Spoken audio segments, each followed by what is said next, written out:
On the Asokwa-Aloga Junction Highway in Kumasi, about 15 cattle attempt to cross the road. They obstruct traffic flow, even though the lights show green, signaling vehicles to move. Evangelist Alex is resident of Kumasi, one of the areas with high incidence of stray cattle. Free I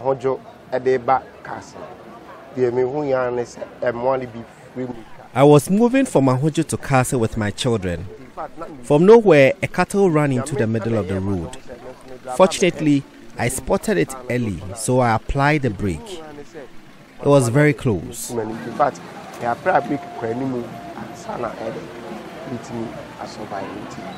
Stray animal phenomenon is unrestricted to these two places. Top High, near KNUST Junction, on the main Kumasi-Accra road, has its own issues with cattle.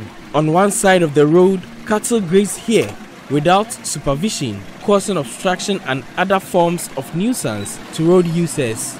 Dealing with stray animals is a responsibility of city authorities, whose repeated warning to animal owners have always fallen on deaf ears. Here is Environmental Health Officer at Kumasi Metropolitan Assembly, Isaac Basanin, on challenges to enforcement of the law. The only thing, as I told you, is the people that are going to arrest, who are the cowboys. This is our problem.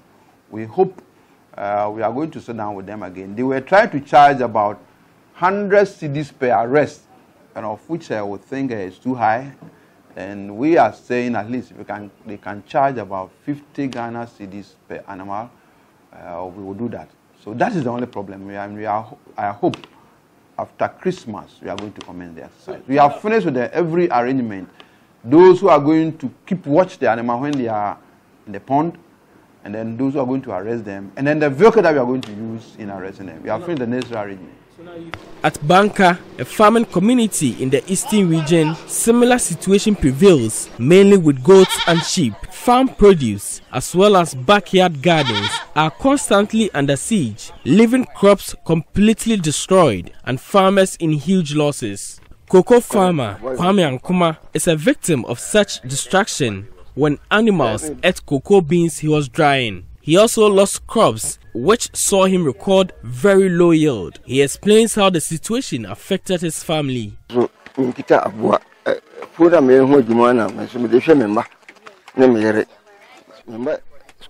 I don't have livestock. I rely solely on crop farming. If you keep livestock and you allow them to destroy my farm, it means you are denying my children education.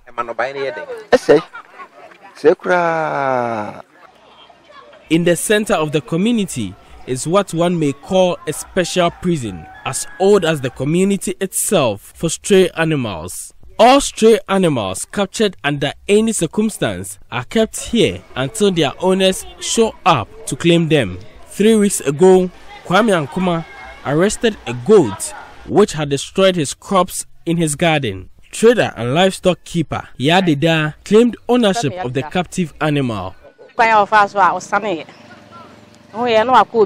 She says, "I don't know how it got away to destroy a farm.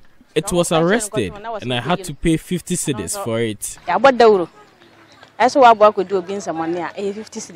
20 cedis of the amount went to Kwame Nkrumah as compensation, and the rest into community coffers for development. This experience compelled her to restrict movement of her animals under strict supervision of her daughter as shepherd. For fear of such fine, other livestock keepers here closely monitor them to ensure they never stray into people's farms. Despite the measure introduced over the years to check stray animals, they remain a concern, as happens in cities like Kumasi and Accra. Here is Banka Dikro Nana Kwame Sapon Kumankuma. It is about time we strengthen the law. We will have to ensure all livestock keepers have pens.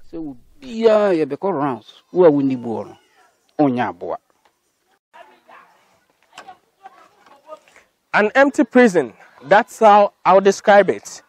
It's because of Christmas, and every keeper of livestock here is keeping an eye on his or her livestock. This is when they get to cash in on the animals they've been keeping for over a year now. But be rest assured that when Christmas is over, these animals will find themselves back on the streets, and whoever goes contrary to laws here will find itself in this prison. For Joy News, Nana Ojima reporting.